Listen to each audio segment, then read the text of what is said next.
निगरान वफाकी वज़ीर इत्तलात मुर्तज़ा सोलंकी ने कहा है कि हुकूमत की तरफ से इंतखाबात के मौके पर मोबाइल फ़ोन और इंटरनेट बंद करने की कोई गाइडलाइन नहीं दी गई।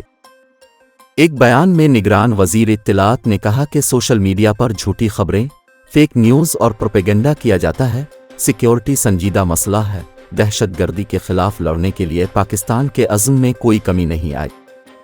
उन्होंने कहा कि पाकिस्तान में मुश्किल और सख्त तरीन हालात में भी इंतखाबात हुए हैं। वोट डालना है।